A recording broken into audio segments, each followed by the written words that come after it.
My name is Chase Johnson. I'm from Denver, Colorado, and we have used C3 Group several times on some of our large loss commercials and our higher end residential for their appraisal services and their public adjusting services. Their knowledge of the market, of the ever-changing regulations, and their ability to create a very thorough estimate from an understanding of construction and the management of the project.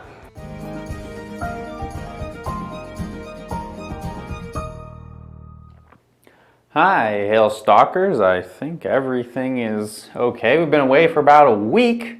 We're here for our daily 12 p.m. hail forecast this Monday. I'm going to just double check, make sure, okay, audio is working fine. Everything seems to be okay. A lot of the stuff that we usually use for our daily videos, we brought with us to Florida and then to South Carolina. If you didn't watch us on Facebook, if you're not a big Facebook watcher, and you watch on YouTube or Periscope, we were doing lots of live streaming videos, etc. from Florida and South Carolina as we were chasing Dorian, and Dorian decided to stay just off the coast, but hey, you know, we were gone for about a week, so we're back here doing these 12 p.m. hail forecasts. We're going to check in with the tropics as well. Thanks as always to C3 Group and Merlin Law Group for sponsoring our videos. Both of their pages are in the description below, and as always in all the other videos that we do. I think even the video we posted of the OU flag when we were in Myrtle Beach. Anyway, here is that forecast for today. Jumping right into that forecast.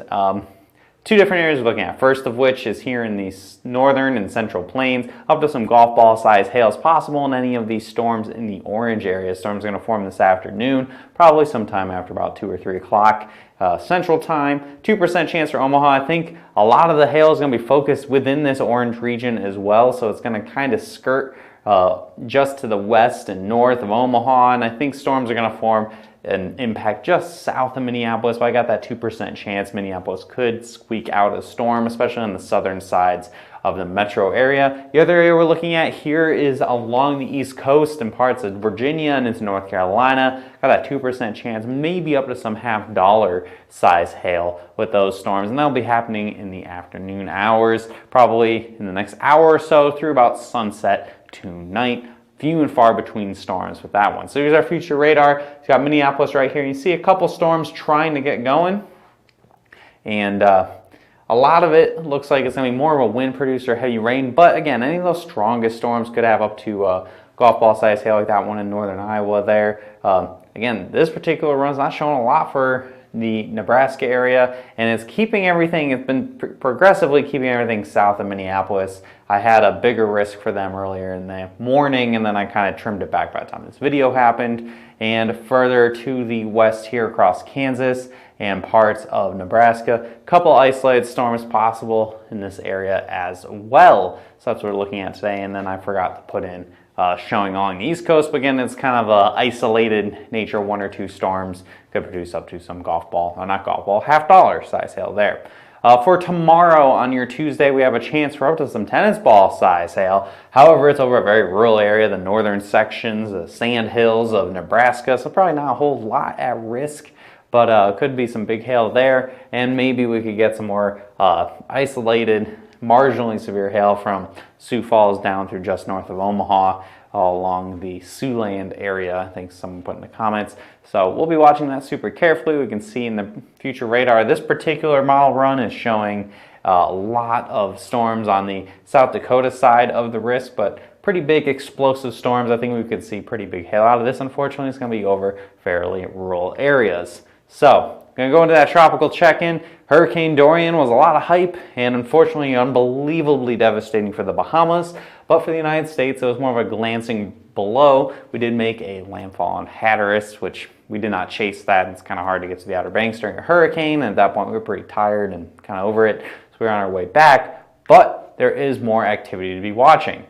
Looks like this was from the update this morning. We'll have another update in about an hour or so after this video is done. But this is what we're expecting over the next 5 days. The things that are most interesting, Tropical Storm Gabrielle, you're going off to North Atlantic. No threat, even the tiniest bit to the United States. So throw it out, who cares? We got 2 areas here. These are a 20% chance of storms in the next 5 days. The one of most interest, of course, is going to be here in the Bahamas area. We'll see if something can form. It's a pretty non-favorable pattern for hurricane development in the Bahamas region in the next couple days. But I'm more interested to see what happens if all this tropical activity gets past Florida into the Gulf. Then I'll be into next week. It'll be very interesting to see if something forms there. Then we'll be talking maybe some sort of tropical system in the Gulf.